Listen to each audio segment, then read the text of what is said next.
So thank you so much for joining JOMA tonight for our webinar on alcohol use with Dr. Joseph Nissenfeld as well as Sarit Lautman.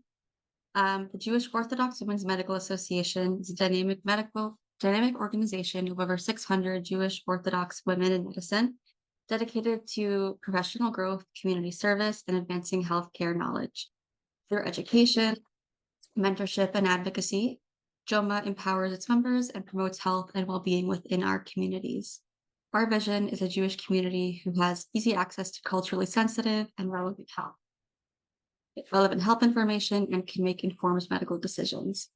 Thank you for joining us as we continue to support and inspire women in medicine. And for more health topics, you can check out our upcoming webinars and tune in weekly to our JOMA podcast. So no participants can see each other during this webinar. At the end, there will be time for questions, and throughout, you can just submit your questions through the Q&A box. And please note that your questions will not be seen by other participants. So just to introduce our two speakers tonight, Dr. Joseph Nissenfeld is a board-certified psychiatrist specializing in addiction psychiatry. He currently serves as the medical director at Achieve Behavioral Health, which is a certified community behavioral health center in Rockland County. Previously, he held leadership roles at Bellevue Hospital, including director of ambulatory psychiatry and collaborative care and substance abuse. Throughout his career, Dr. Nissenfeld has been actively involved in education and training, supervising interns, residents, and fellows, and delivering lectures. Sarit Lautman discovered her passion for addiction and high-risk mental health early in her career. Her extensive clinical background spans a variety of settings, helping her to effectively address the unique challenges of individuals from all walks of life. With a strong foundation in both treatment and education, Sarit combines expertise, sensitivity, and a deep commitment to the field. As the director of the addictions department in Achieve Behavioral Health, she not only provides effective care for her clients, but also empowers fellow clinicians through education and training in this clinical specialty. So without further ado, I'm going to hand it over to our wonderful panelists. All right, thank you. I'm going to be starting out. Appreciate the welcome, and I appreciate the invitation to come speak. JOMA is a tremendous organization with really wonderful resources and educational lectures. So we're very, very happy to be here. I'm going to share my screen in 1 second. So the topic tonight is Ad lo yada, what do you need to know about alcohol in the Jewish community? I'm going to start off by discussing some basic background. From the medical doctor, I'm going to give some more of the drier medical facts, which are important. And then I'll hand it over to Sarit, who's way more interesting than me, to talk about treatment and how to approach individuals if there is a concern for an alcohol problem. Okay, so getting right into things. All right, so we're starting off. I'm going to look at 4 questions, which I thought was appropriate for a talk about alcohol use. The first question is going to be how common is alcohol use? What's the prevalence? What about in the Jewish community? How common is it there? More or less? What's the difference? How is alcohol harmful? So we know it can be, but how is it? And then how much is too much? What is the problem? Can I drink anything? Is anything bad? Is there a limit? How do I define that? How do I measure that? So we're going to go through these different questions, and then, like I said, hand it over to Sarit. So number 1, just to get a general sense, this is information from a national survey that's administered by a federal agency every year that measures the rate of use of different substances in throughout the nation. And by far and away, alcohol is the most commonly used substance. 134 million people in America have used alcohol within the past month. Now, obviously, that's because it's much more accessible, among other reasons, but clearly alcohol is very prevalent. There are many, many people using alcohol. Now, how many of them actually have a problem of those 134? So this is interesting. So of all those users, 134 million people who've used in the past month, around 61 million, which is close to half, 45%, could be defined as binge alcohol users, and we'll define exactly what that means. And then an additional amount, another 12% of this large group, are also defined as heavy alcohol users. What that means is, I think this is important to realize. I didn't really appreciate this until I was preparing for this. of everyone who's used alcohol in the past month, around half of them are using it in an unhealthy way. That's pretty astounding. That means that half of everyone using alcohol is using it in some way that's problematic. So it's clearly an issue. It's clearly a problem, and it's something that we need to be aware of. This just shows that the most common age group where there's a problem use is between 18 and 25. That's where you see the biggest increase in problematic use. Then it goes down once the individual reaches 26 and older, but still exists. Okay, so that's basically in the community. It's an issue. It's out there. Millions of people. It's a problem. What about in the Jewish community? And these are all highlights of these issues. You could give an entire talk just on each one of these. It was always thought traditionally that in religious Jewish communities and perhaps Jewish communities in general, that there was a lower rate of alcohol use problems, a lower incidence of the issues. This goes back as far as the famous philosopher Kant, who noted that women, clergymen, and Jews normally do not get drunk. That was very early on. More recently, but still historically, in the field of psychiatry and psychology, when Freud was treating Albert Hirst, an issue came up about Hirst using alcohol, and apparently Freud told him not to worry about it. He said alcohol would not help him, nor would it harm him, because he was Jewish, and alcohol was for the Gentiles. So there's been this, and those are just two examples, but there's always been this long-standing belief that it was there was less prevalence in Jewish communities. The question was why. This is called the Great Jewish Alcohol Mystery. I forgot what they termed it. That was a big question. Why is that? The different theories were proposed. I think the best conceptualization of the question was provided by Glasner and Berg back in 1980s. This is old, and I'll bring it more up to date after this. But so they came up with four factors that they believed contributed to this lower use within Orthodox Jewish communities. The first one was sobriety as a Jewish virtue. We said this before with Freud. We said alcohol is for the Gentiles. So if Jews grow up believing that Jews don't get drunk, that reinforces from an early age. It's a protective factor against developing an alcohol use problem because it's not who we are. We don't do that. So there's already a built-in safety mechanism in a way, growing up in that culture where it's believed not to be a Jewish virtue. Second thing is what they called an integration of moderate drinking norms, practices, and symbolism during childhood through ritual. That's the nice picture here of the family sitting around the Seder. That more than half of the Glasner and Berg interviewed a number of people in the Jewish community. More than half of them had their first exposure to alcohol as part of a ritual. So it was either at a Seder or at Kiddush on Shabbos.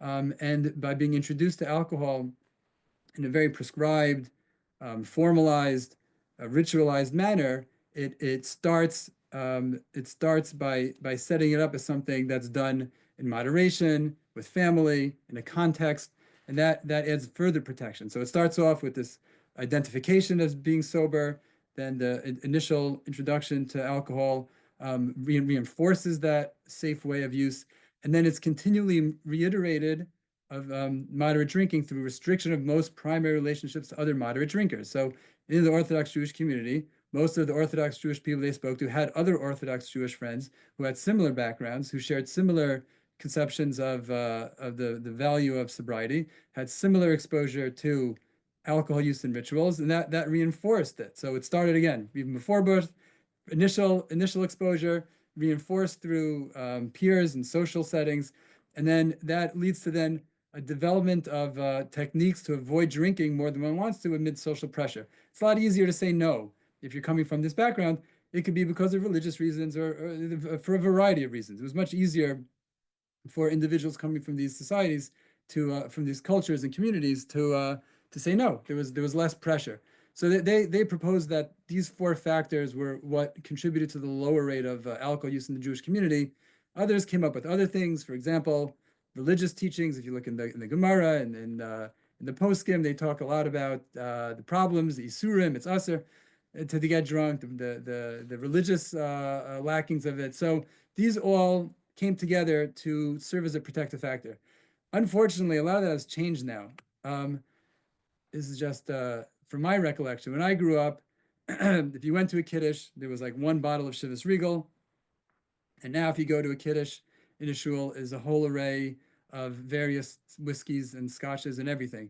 It's really, unfortunately, a lot of these factors have, in a sense, been turned on their head. Instead of people being introduced to alcohol use in a very moderated, limited, ritualized manner, people now are being introduced to alcohol in a kiddush after davening, which is not, as much as people like to say it's a religious event, is not.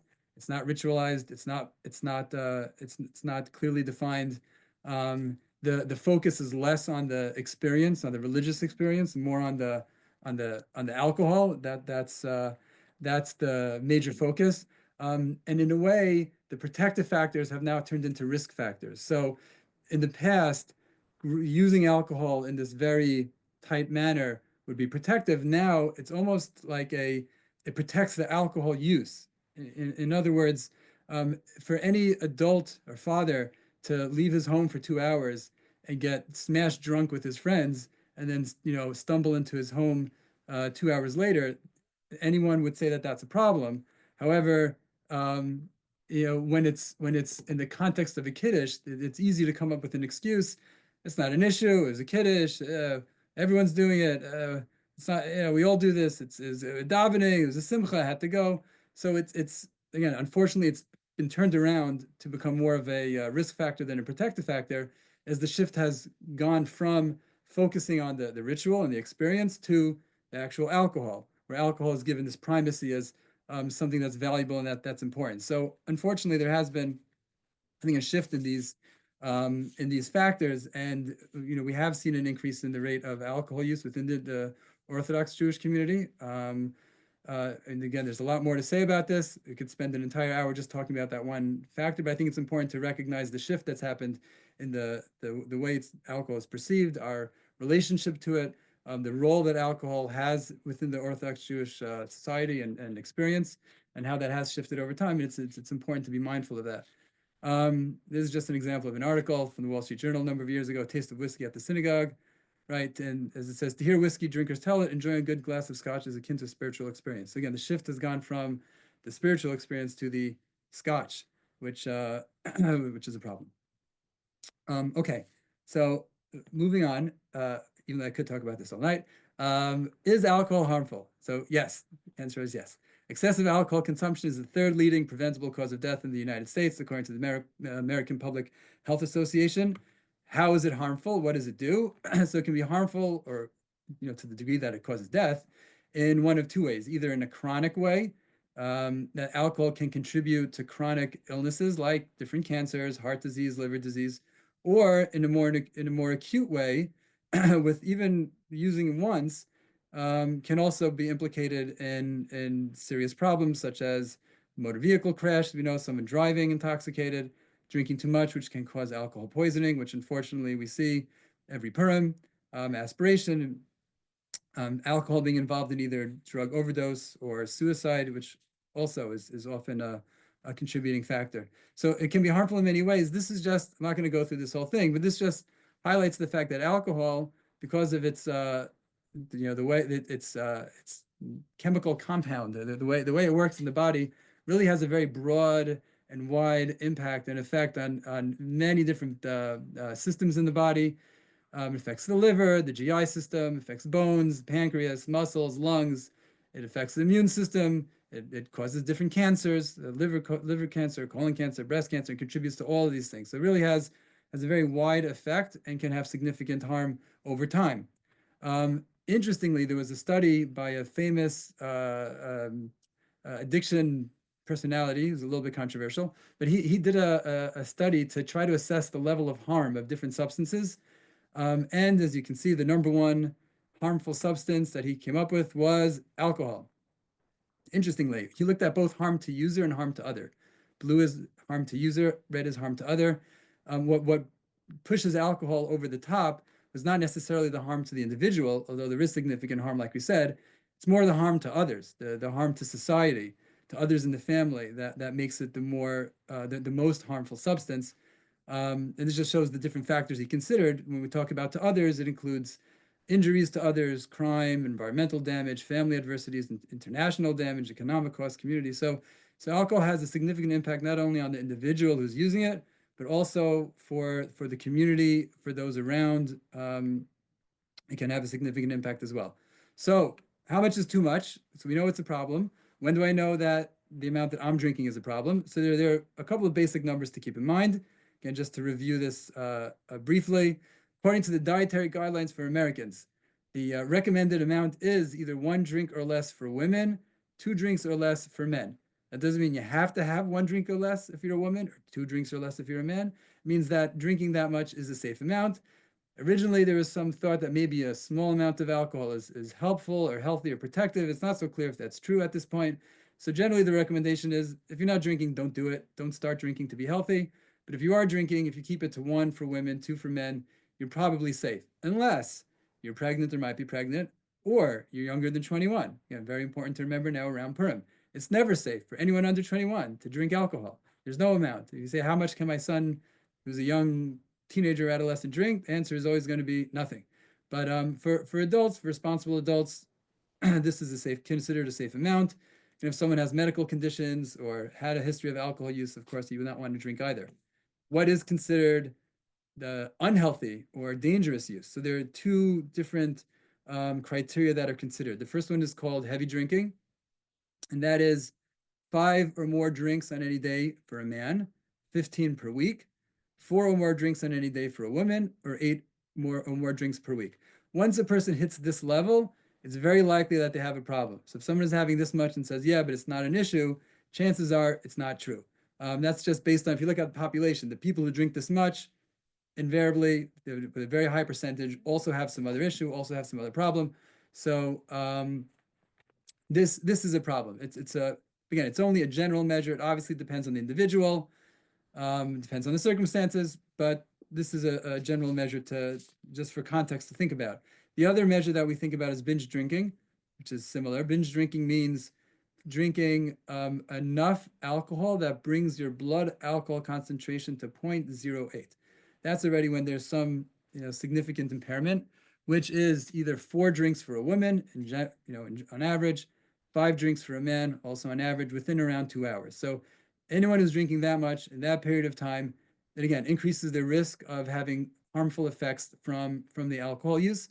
Again, this obviously depends on body size, body mass, the way alcohol is metabolized. It depends on all these factors. It depends on age, depends on your genes. Right? One of the theories about the low level of alcoholism in Jewish communities has to do with the way we metabolize the alcohol. That's genetically based. So it depends on all these things, but in general, these are, as a rough estimate, 4 drinks for women, 5 drinks for men at one time within 2 hours would be considered binge drinking and already is considered problematic drinking.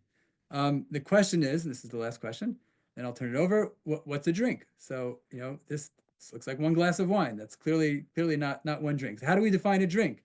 The standard way of thinking about it would be based on U.S. sizes. This is different in different countries, but it's how much it's defined by a certain amount of alcohol. So that amount of alcohol would be either 1 12-ounce beer, an 8-ounce malt liquor, like that's a standard beer size, 5 ounces of wine, it's like a glass of wine, or a standard shot of whiskey, which is 1.5 ounces. So any one of those things is considered a drink. And then, using the criteria we mentioned before, that would define how much a person is drinking. I'm going to end with this. This just gives you a sense of how many drinks starts to affect you. So like if you look at, let's say, women, right? So if you're a woman who weighs 140 pounds, let's say, 1 drink, already there's some impairment, right? Your blood alcohol level is probably around 0.03.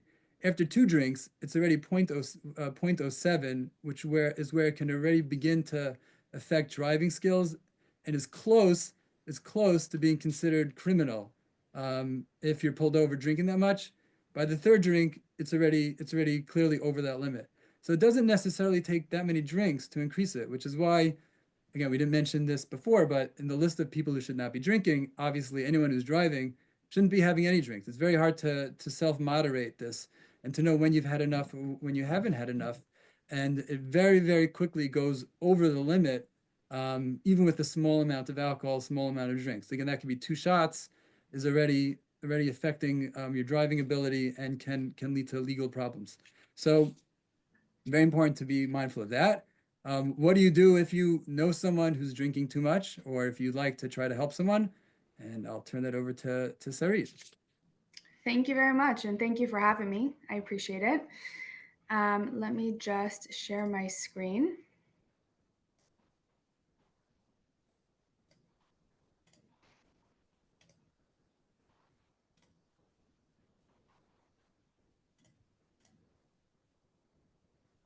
Okay.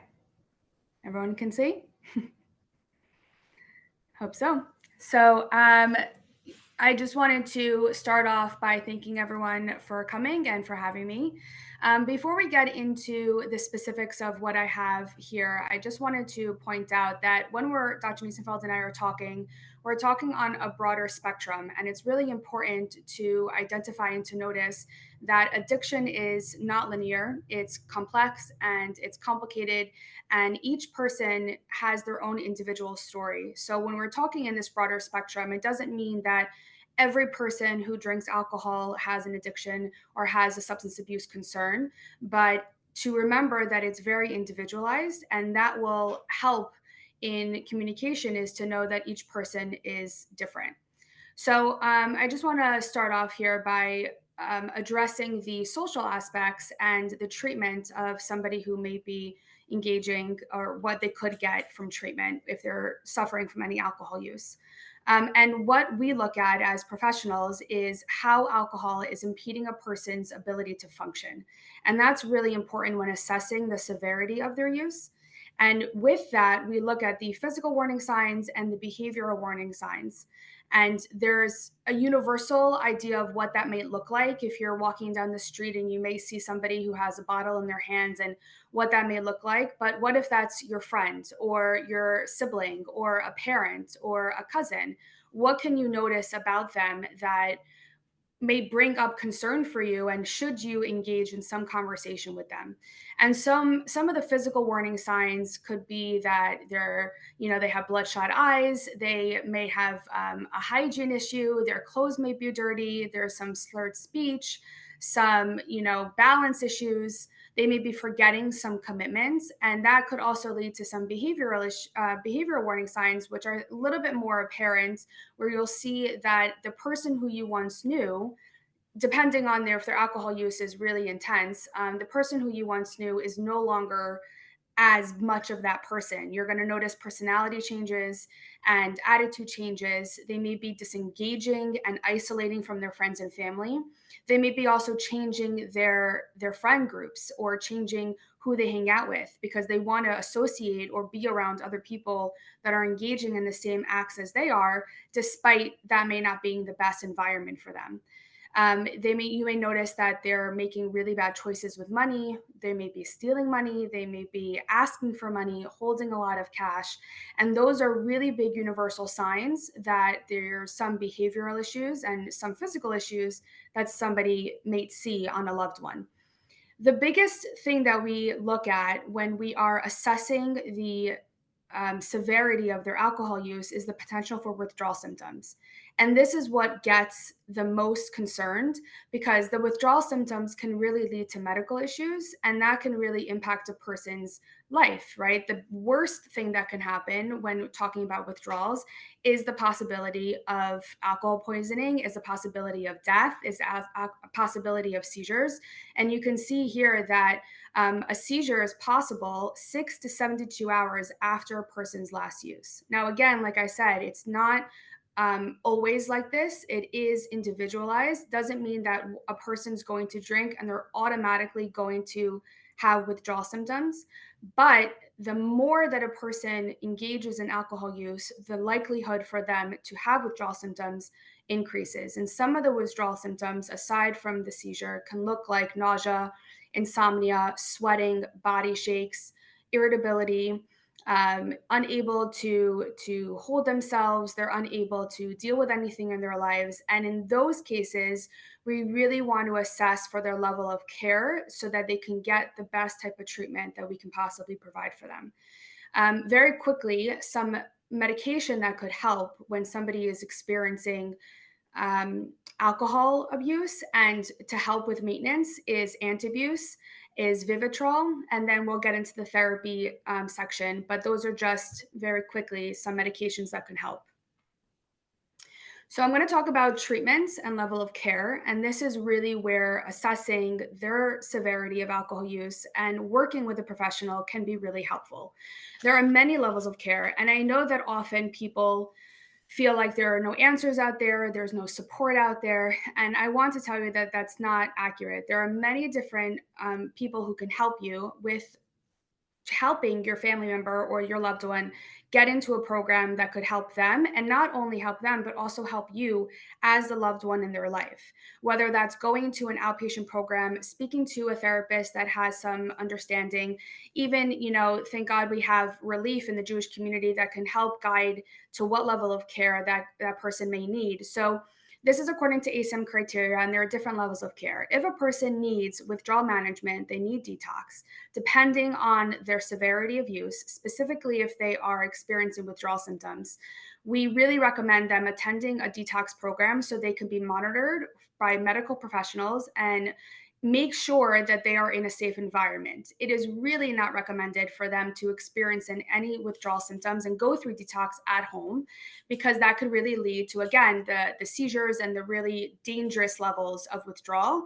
And so we really recommend that they attend a detox program if their level of severity is qualified. And that usually is like 5 to 7 days of them being in a medical professional's surrounding, so they can make sure that they have the assistance. Moving on, right, we're talking about the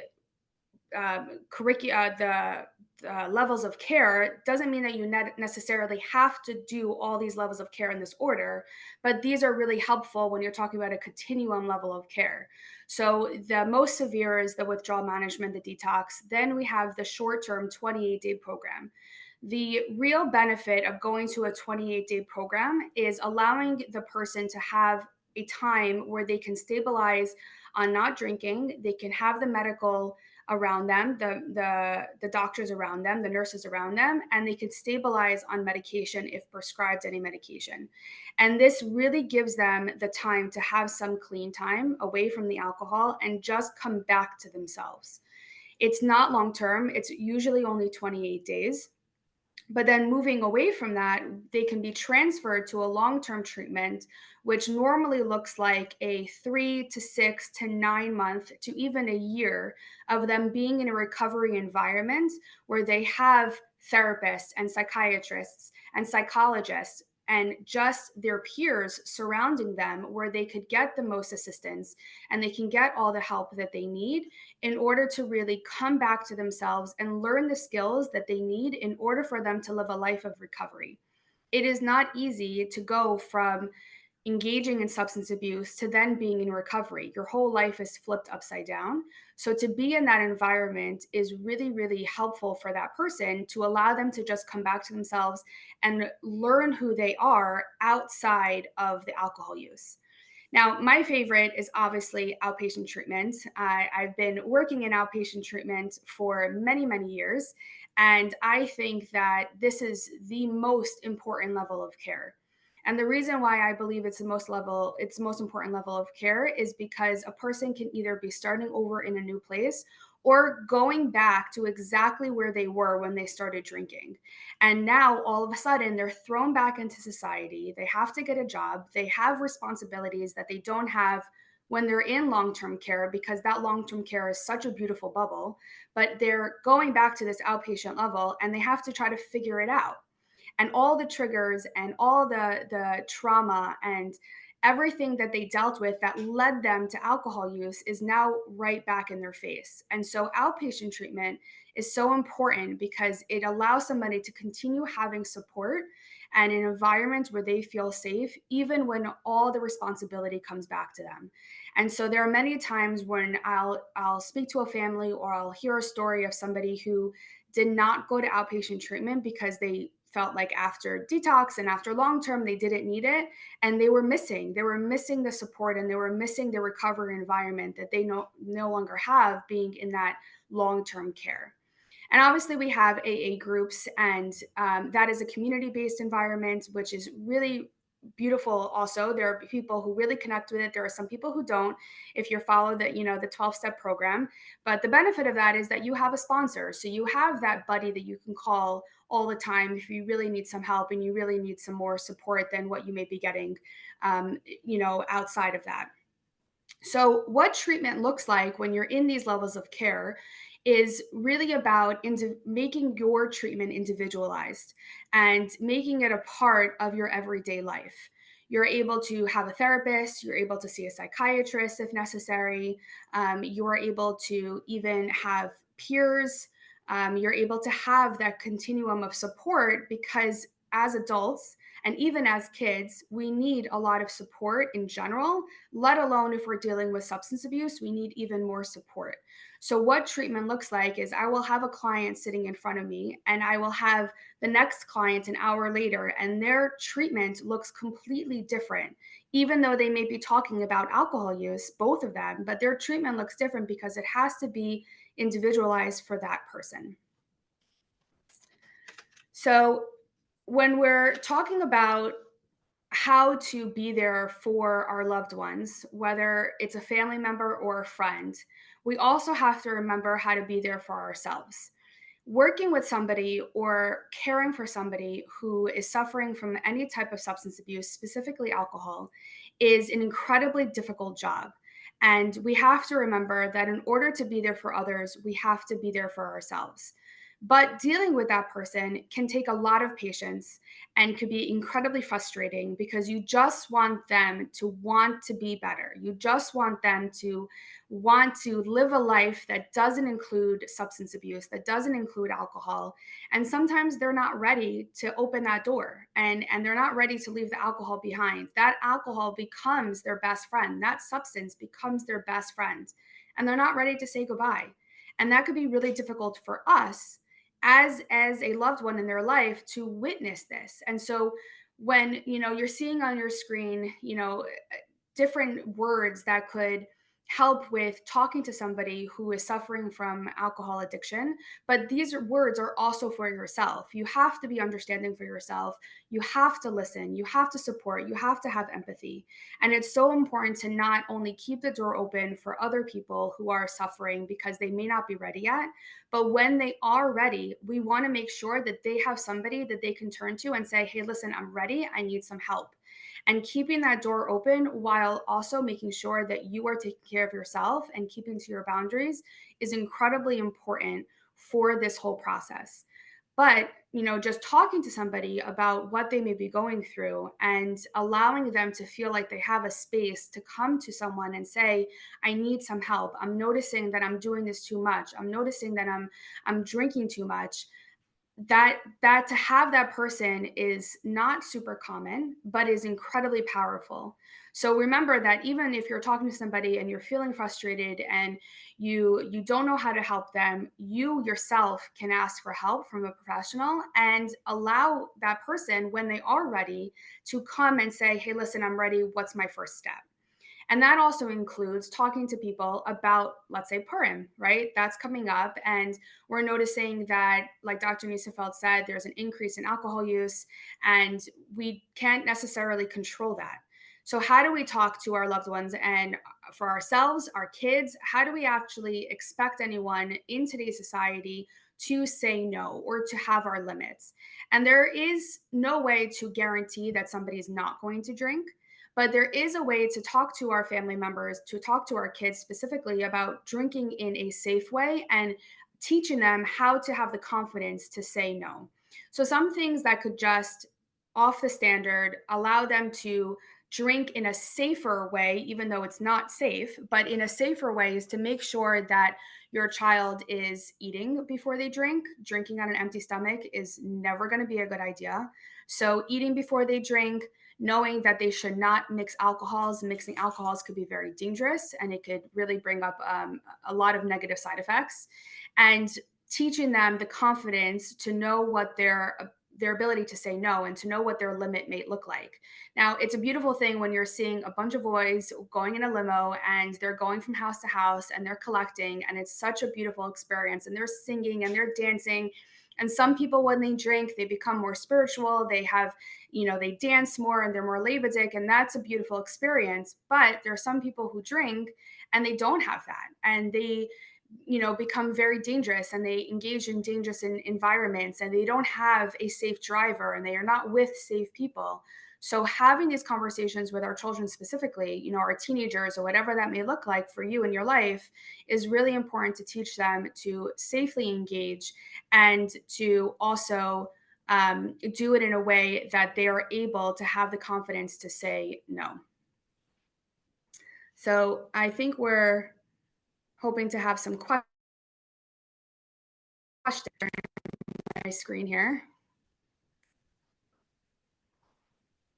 Yes, thank you so much to Dr. Nissenfeld and Sarit. I just want to remind everyone that if you do have any questions, you can put them in the Q&A box, and no one else will be able to see your questions except for panelists. So it's anonymous to the other participants. The first question from one of our attendees is drinking, let's say, 4 3-ounce cups of wine on Pesach concerning, even if it is for religious reasons? I'll take that one. That fell into the Yeah. the information I was talking about. So the question is, we said before, let's say 4 drinks is considered heavy drinking. So does that mean that if I have 4 cups of wine on Pesach, it's a problem? So the answer is, in most cases, no. The only time it would be a problem would be either if you plan on driving home after the Seder, or if it's someone who's had a problem with alcohol before, or has medical problems or medical issues. But as far as the alcohol use itself, that's not something that typically we would be concerned about. I mean, the numbers that, when we say the number of 4 drinks, it's not that there's something magical about that 4th drink that then converts it from something safe to something dangerous.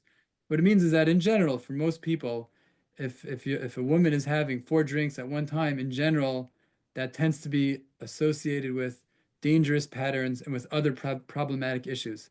If you're at a Seder, first of all, it's spread out over many hours, so you're not drinking it all at one time, unless you're my father-in-law, and then the Seder is like an hour and you're done. But otherwise, it's usually spread out, and it's also, like we said before, it's really built in and embedded in this ritualized religious experience.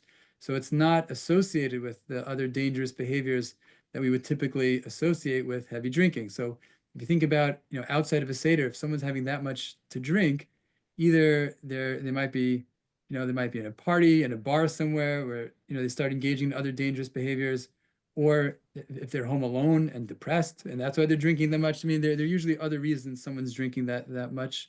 But if it's part of a religious experience like a Seder, then typically, again, unless someone has a history of alcohol use before, alcohol use disorder, or there are other medical issues, that's where you see the protective nature of the religious experience, keeping it something that's a safe experience.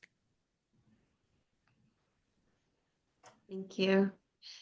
Our next question, what can you do if your family member or friend does not recognize they have a drinking problem? Okay, I guess I'll take that one. You get the hard one. Yeah. What can you do? So really, it's just leave the door open. You can talk to somebody who's actively drinking, and you can tell them the facts, and you can show them how things have changed, and you can show them the physical and the behavioral warning signs. But if they're not ready to see it, they're not ready to see it. So that's why it's really important that to remain a support in their life, and to have the door open for when they are ready to see it.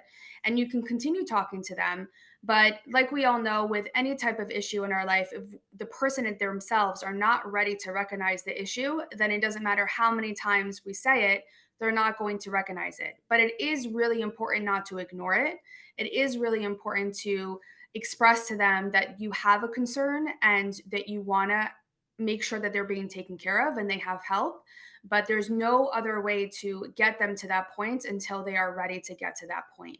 But leaving the door open and recognizing the signs and expressing your concern is the first step in allowing that person to see for themselves that they have an issue. Yeah. Our next question, what does healthy exposure to alcohol look like for a religious family? Okay, it's my turn. I think you could answer this in a conceptual way and then in a more concrete way. Conceptually, I would say what it looks like is that the alcohol is a component of a larger experience or a larger process. So again, for example, like we said, if you're at a Seder, the alcohol is not the focus of the Seder. It's part of it, you know, it's a component of it, but the focus is on the Seder. If you're drinking alcohol at Kiddush, the Kiddush is the focus. The Shabbos meal is the focus. The alcohol is a part of that that serves a larger goal. Even if someone's drinking, let's say someone has you know, a small amount of alcohol or moderate amount of alcohol at a wedding or at a, you know, at a simcha, the if the simcha is the focus and the wedding is the focus and the alcohol is seen as, you know, something to enhance that experience, I think that's healthier. It's done also in the context. Well, let me start with that. It becomes a problem and conceptually when the shift comes away from the religious experience and becomes more about the alcohol. So the problem with one of the many problems of a lot the newer developments in terms of like the kiddushes and you know, what we're seeing now is the focus really is on the alcohol. It's we're going there to drink alcohol, and the more alcohol you have, the better, and the fancier the alcohol it is, the better. And everyone talks about, look at this alcohol that I have, and it becomes like a status symbol. I have this really expensive bottle of scotch, a really expensive bottle of wine. So the alcohol is becoming the primary focus, as opposed to the religious experience. I think what that just general conceptual shift is very important to understand where the focus is. And then there are details to that. So like we said before, drinking, using alcohol within the context of a family, having exposure to alcohol at home, having a part of these religious experiences, having it moderated, having it, you know, as part of a positive experience. Those are all, I think those are all things that would define healthy exposure to alcohol for a religious family. Thank you. So this next question, I guess, is for Sarit, because it's just about individualized treatments. But can you just talk a little bit more about that, about, you know, maybe an example of how treatments would be individualized in different cases? Yeah. So when I'm working with a client, or when anyone's working with a client with any type of substance use, let's, talk about alcohol. Each person's experience and their life story and their journey to get them to that point is going to dictate how their treatment is going to look. We have basic modalities that really help a client get to their stage, right? When we're talking about the stages of change that a person is dealing with, it also connects to different modalities. So you have the motivational interviewing, you have the relapse prevention, the addiction education, we have the craft model, which actually allows the family members to integrate into the treatment as well, including the Al-Anon, which also is helpful for family members. But when we're just talking about the individual treatment, we really are focusing on what that person's journey was to get them to that point, and how do we change the dynamic in their thought process so that their continuum to go back to using doesn't become the only coping skill that they have in their life to deal with their life. So we're talking about the stages of change. We're talking about how they're getting to those stages of change, which we didn't really go into, but there are stages of change that a person has when they're going from active addiction to recovery. And with that, we use different types of modalities to bring them to that next stage to really increase and enhance their recovery. Okay. And on that note, let's say an individual or, you know, the family member of an individual feels that they're ready to take the next step and, you know, start getting help and getting treatment. Do you have any recommendations for like what the first step would be, who to call, you know, what kind of place or organization that they could call as that first step? Yeah, so there are different programs. Achieve, right?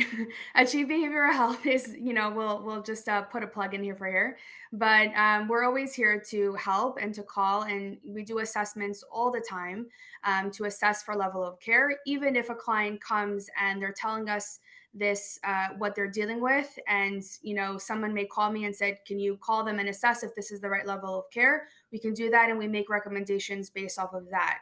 We have Relief in the Jewish community that really helps with deciding and helping get to different levels of care. There are many different programs here in New York, in Florida, that could just allow a person to know that there are spaces and there are people to help them, and they're not doing everything on their own. But always, calling a professional, not trying to determine on your own. And honestly, if a person is experiencing active withdrawals right then and there, then they should always go to the ER. Walk into the ER and say, "I'm experiencing withdrawals from alcohol use," and they will get, the help that they need. Yeah.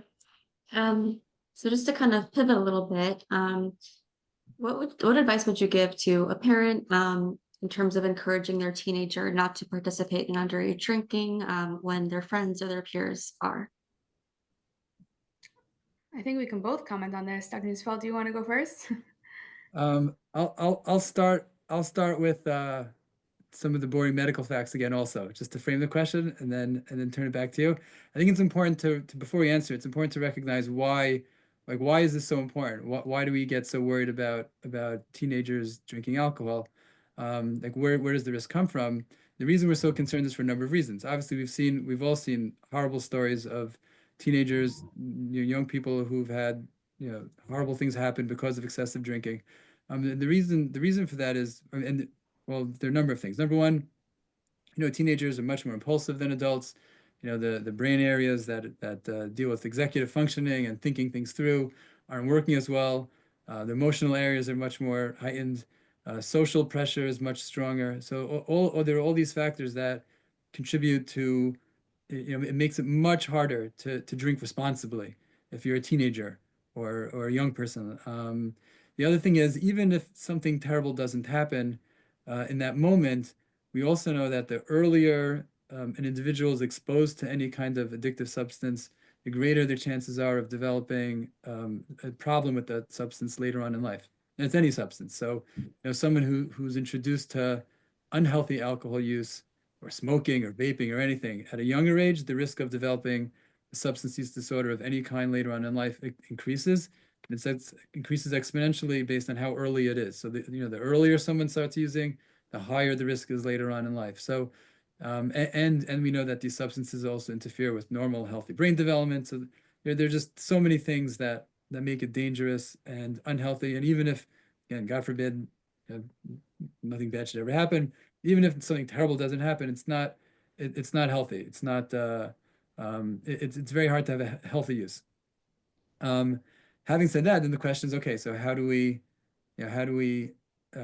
speak to our children to avoid that? Sarit, you spoke a little bit about that before. Do you want to Sure. expound on that? I think that the conversation about how to speak to our kids about being able to say no is a really difficult conversation, but I think it connects back. If we take away the details of just Purim and alcohol use on Purim, I think it goes back to having open conversations with our kids about feeling confident enough to stand on their own 2 feet and to say no, even if there's social pressures. Now, on Purim, there's even larger social pressures, right? It's the whole environment. Everyone could be drinking. There are parties. There is not necessarily so much parental view and parental guidance. They're going to different houses. They're having fun with their friends. And that's really difficult to kind of control that environment. And I truly believe that it just goes back to having that open conversation to allow the child to have confidence to say no, to know what the difference between tipsy and being drunk is, to know that a person can have fun on Purim, and that doesn't mean that they have to be drunk in order to have fun, and allow themselves to feel the confidence to have that control. At the same time, I think it's also really important to possibly allow your child to call and have that conversation with you of, "I'm not feeling too good, what's happening," having that open dialogue with your kid, and to just give them the confidence to be able to to say, no, I have enough. I'm good, right? I'm not drinking, and they could still have fun without the use of alcohol, I think is a really important piece in giving them the confidence to say no. Okay, thank you. So another question from one of our attendees. So when it comes to alcohol, there might be two approaches. On the one hand, someone could say, um, if my child never has any exposure, not necessarily drinking, but just seeing other people drink as a child, and then when they get older, they might have a problem and drink too much. Versus on the other hand, a healthy exposure, not necessarily drinking, but just seeing it, or observing healthy drinking, um, might prevent someone from developing a problem with alcohol. So I guess either of you could just comment on what you think um, a healthy approach to, I guess, exposure to alcohol would be for a child. Good Not drinking question. it, obviously, but just, being around it. So you want me to start? Sure. Okay, I'm curious to hear what you have to say also. But I would say, I mean, it's a good question. I like with everything, the answer is that it's very nuanced and individualized. I think in general, it's always a bad idea to intentionally introduce alcohol for any reason. Like, I don't think that's a good idea. So if someone is saying like, I wanna bring in alcohol in order to accomplish a certain end, to me, that makes me uncomfortable because it's putting the focus on alcohol. So the focus, I'm thinking about alcohol. We're talking about alcohol. That seems the problem. If let's say, if a parent is saying like, I want to use alcohol in order to, that's already, I would get nervous with that. If a family is using alcohol and that's just what they do, and that's what, they've always done, then you could say that it might have those protective factors that, like we said before. But to start with, like to overtly have the focus on alcohol makes me nervous. And it depends on the environment. It depends on the circumstances. Is this a community where people are using? Is the parent, I'll say the father for argument's sake, who's saying, I want to introduce alcohol. Is part of it because he wants to have alcohol? Is he upset about having a no alcohol house? So it's important to understand all these factors. But I think at the end of the day, you don't need the alcohol in order to create a healthy attitude in children towards alcohol use. It's really about the overall approach and the overall mentality and the way the parents relate to it, how they're speaking to children about it. So bottom line, I wouldn't actively introduce it in order to accomplish this goal. But if it's there, then it again could create that healthy environment. I completely agree with everything you're saying. And just to piggyback off of that, I think the influence of alcohol in someone's life, in a child's life, they're going to be exposed to it. It's going to happen whether we want to or not. But the influence starts at home. And so I think, going off of what Dr. Nissenfeld said, if a parent or parents are putting an extra emphasis on introducing it, then it's going to become something that's in their forefront of their mind. If they go to the opposite end of, we don't talk about it, we don't have anything in the house, we don't even mention alcohol, the curiosity is going to expand as well. So I think it's understanding the balance of knowing that it exists in the world, knowing that your child is going to know what it is, but not necessarily putting so much emphasis on it, so much importance on it, because then it's just a thing, right? It's not here nor there. It's not to the extreme. It's something that happens.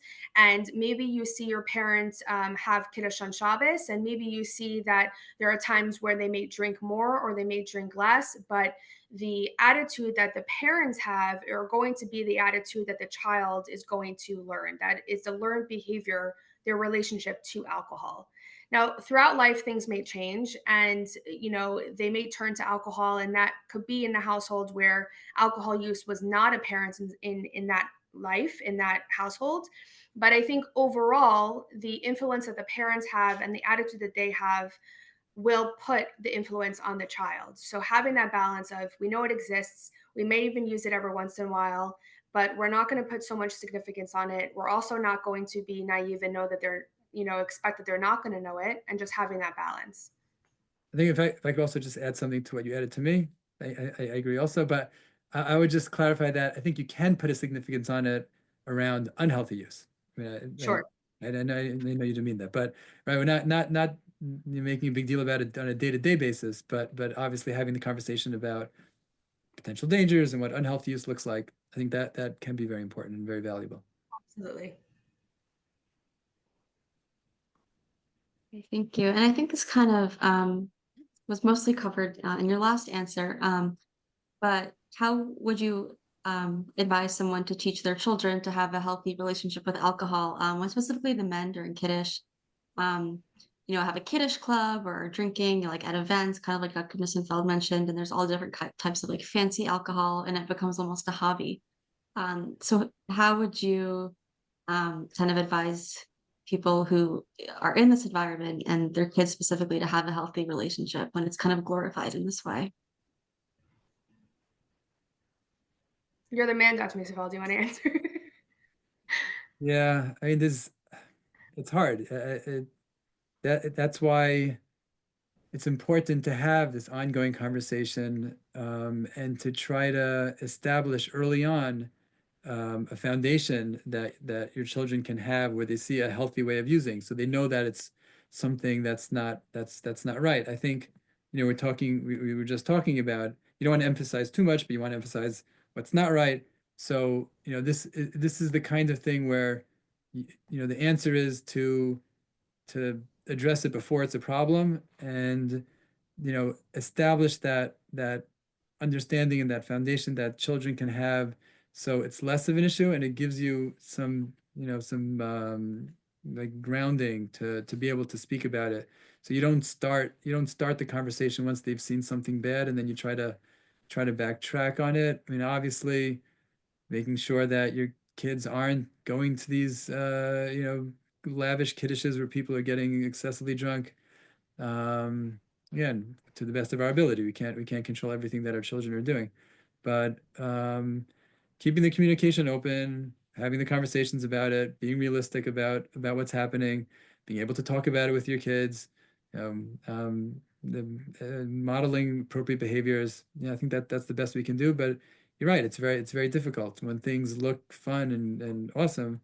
It's hard to be the person who dampens the excitement and the fun things.